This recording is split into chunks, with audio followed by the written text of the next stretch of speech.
안녕하십니까. 세상 읽어주는 남자 이상훈입니다. 오늘은 엑시노스 2400에 대해서 말씀드리겠습니다. 최근 그 엑시노스 2400의 조기 복귀는 그 현실화되는 모양새입니다.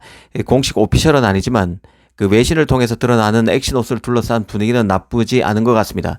일단 그 엑시노스 2200 이후 그 상당 시간이 지나 칩의 최적화에 시간을 번 상태고, 이 삼성의 패키징 기술 그리고 파운드리 수율이 좋아지고 있다는 긍정적인 소식이 들리고 있습니다. 최근 컨퍼런스 콜에서는 엑시노스 2400의 갤럭시 플래그십 모델에 재진입을 추진하고 있다는 삼성의 공식적인 발언도 있었습니다.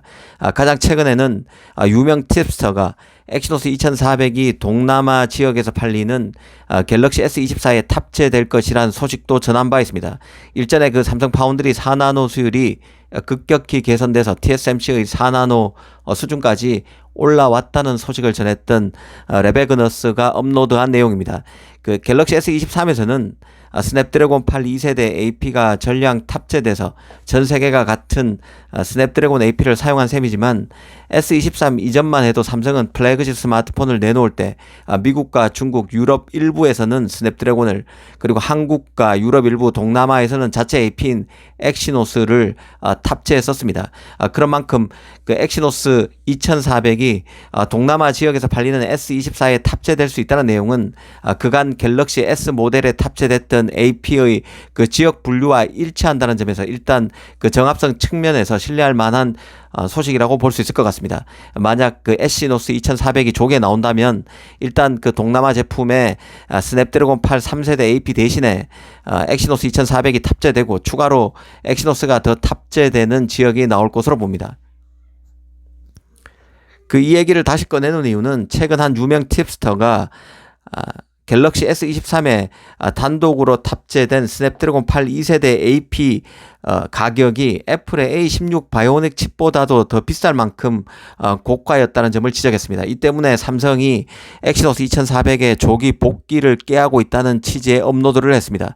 이 팁스터가 밝힌 내용인 만큼 액면 그대로 사실로 보기는 어렵습니다. 다만 그 삼성의 엑시노스가 제 역할을 못할 경우에 어떤 일이 빚어질 수 있는지 그 메커니즘이 잘 드러난 사례, 내용이라는 생각이 들어서 소개해 드리려고 합니다.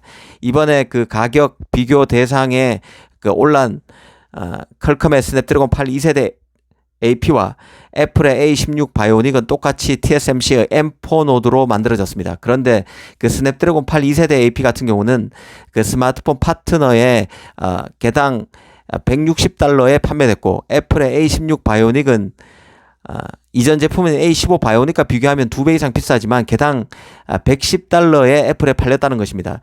단순 비교하면 이 퀄컴이 청구한 가격이 A16 AP보다 $50 가량 더 비싼 것이죠. 사실 그 애플의 경우는 자신의 A16 바이오닉 AP를 다른 스마트폰 업체에 판매하지는 않습니다. 자신의 그 아이폰에만, 애플의 아이폰에만 쓰는 AP죠. 그래서 아무래도 애플이 자체 설계해서 TSMC를 통해서 만든 AP를 자신의 그 아이폰에 탑재하는 만큼 아무래도 더 싸게 팔 수는 있을 것입니다. 그런 맥락은 고려할 필요가 있을 것입니다. 다만 이런 점을 고려하더라도 퀄컴은 안드로이드 진영에서 독보적인 AP라는 위상을 살려서 매우 고가의 AP를 팔았다는 점은 부인하기 어려울 것 같습니다. 엑시노스의 중요성이 여기에서 드러나는데요. 만약 엑시노스가 구글의 그 OS인 안드로이드 진영에서 스냅드래곤과 어깨를 나란히 할 만한 그 AP로서의 역량을 보여줬다면 퀄컴이 이렇게 배짱 영업을 할 수 있었을까 하는 생각을 해보게 됩니다. 이는 마치 그 독과점적 시장 지배력을 갖춘 파운드리 극강 업체인 TSMC가 수시로 칩 제작 단가를 올려서 이 팹리스나 장비 업체의 가격 부담을 전가하는 것과 같은 이치죠. 엑시노스 2300 출시를 접은 삼성 입장에서는 이 퀄컴의 비싸게 책정된 AP를 울며 겨자 먹기 식으로 받아들일 수밖에 없었을 것입니다. 다른 대안이 없는 탓이죠. 그렇다고 퀄컴의 스냅드래곤 8 2세대 AP를 삼성 파운드리가 수주한 것도 아닙니다. 이 낮은 수율로 결국 칩 전량을 TSMC에 뺏겨야 했던 게 삼성 파운드리입니다. 이 부분에서 바로 엑시노스의 전략적 위상이 적나라하게 드러난다는 생각을 합니다. 위상이 만만치 않다는 것이죠. 만약 삼성의 엑시노스 2400의 성능이 뛰어나다면 퀄컴이 다음번 AP인 스냅드래곤 8 3세대 칩은 가격 정책을 보다 유연하게 할 가능성이 큽니다. 엑시노스와 비교 대상이 되기 때문에 그렇습니다. 이 삼성으로서는 엑시노스가 매기 역할을 해줘야 스마트폰 가격에서 가장 높은 비중을 차지하는 AP 가격을 조금 낮춰서 스마트폰의 경쟁력 향상을 꾀할 수 있습니다. 이 파운드리 분야에서도 퀄컴의 칩을 유치하고 또 엑시노스 칩의 삼성 파운드리 제조를 통해서 수율도 높일 수 있습니다. 이런 것들은 부가적으로 덤을 얻을 수 있는 지점이죠. 이런 이점이 많기 때문에 삼성이 엑시노스 2400의 조기 복귀에 공을 들이고 있다는 게 팁스의 업로드 내용입니다.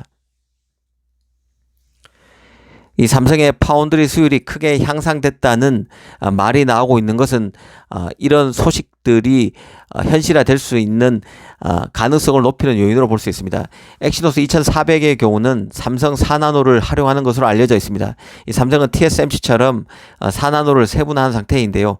아시다시피 삼성은 4나노 초창기 버전인 LPE에서 낮은 수율로 고전했습니다.